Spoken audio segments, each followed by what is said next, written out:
Ассалаумағалейкум, сіздермен Ақбота. Бүгін сүтті қыз, яғни молочная девочка тортын дайындайтын боламыз. Менің каналымда бірнеше молочная девочка тортының бірнеше рецепті бар. Бұл подробный рецепт. Басынан аяғына дейін, оформлениесіне дейін көрсететін боламын. Видеоны соңына дейін қараңыздар. Қазір біз корждың тестасын жасайтын боламыз. Ол үшін бір банка сгущенкаға 3 жұмыртқаны салып, жақсылап миксерлеп алып, оған ертілген сары майымызды салып, оны да жақсылап миксерлеп аламыз. Және ұн мен қопыстқышта бір-біріне араластырып, електен өткізіп, қосып аламыз, және оны да жақсылап миксерлеп аламыз. Біздің коржымыздың тестасы дайын болды. Енді біз коржымыздың тестасын пісіретін боламыз. Егерде диаметрі 18-ге пісіретін болсаңыздар, сіздерде торт биік болып шығады. Бізде 7 корж болады. Диаметрі 20, болмаса 22 диаметрде істесеңіздер болады. Бір коржа кем болады, бірақ тортыңыз жалпақтау болып шығады. Міндетті түрде пергаментный бумаганы жақсысын алыңыздар. Поклан, болмаса специализированный дүкендерде сатылатын пергаментный қағаз алсаңыздар, молочная девочка коржының асты жабыспайтын болады. 2 қасықтан салып отырдым, толтырып үлкен қасықпен. Енді біз кремін дайындайтын боламыз. Творожный сырға қант ұнтағын салып, миксердің ең кішкентай мощностьсында араластырып алатын боламыз. Кілегей салатын боламыз. Біздің кілегейіміз 33-35% кем болмау керек. Ол міндетті түрде араластырып жатқан кезде дәміне қарай кішкене қант ұнтағын салып жіберсеңіздер болады. Байқаңыздар, көп іздеп етсеңіздер май болып кетеді. Сосын ол қайтадан орнына келмейді. Өзінің формасын ұстап тұрғанда біздің креміңіз дайын болды деген сөз. Мен диаметрі 18-ші формада пісірдім. Диаметрі 17 разъемный формамен обрезка жасадым.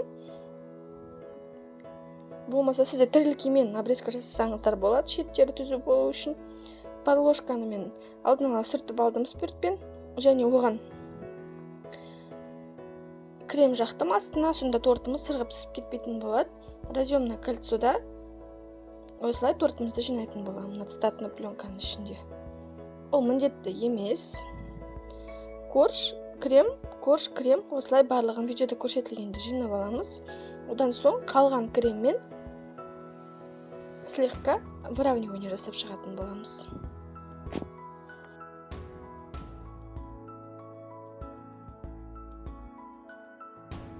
Сіздерде шпатель железный болмаса пластиковый болуы мүмкін, ол маңызды емес.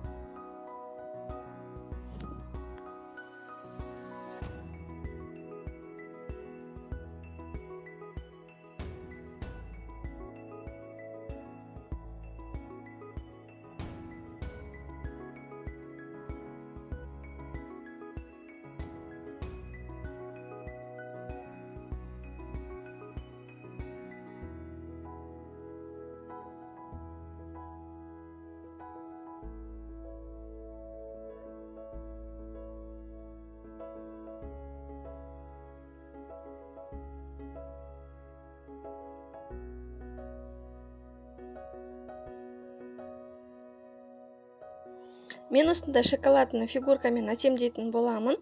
Шпажкаға отырғызамыз. Сонда әйтпесе сіздің шоколадный форма біздің тортымыздың бетінен сырғып түсіп кетеді. Міндетті түрде деревянный шпажкаға осылай отырғызу керек. Одан соң мен жемчугтың осындай ақ посыпкалармен сәндейтін боламын. Сосын гүлмен сәндейміз. Сәндеу ол өздеріңіздің қалауларыңыз бойынша. Мен шоколадный фигурканы кондитерлік дүкеннен сатып алдым.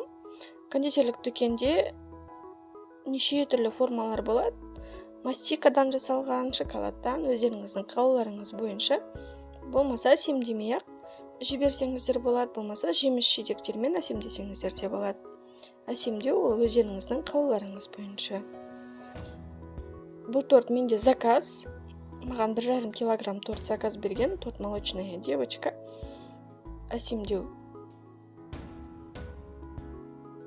Осылай мен әсемдедім.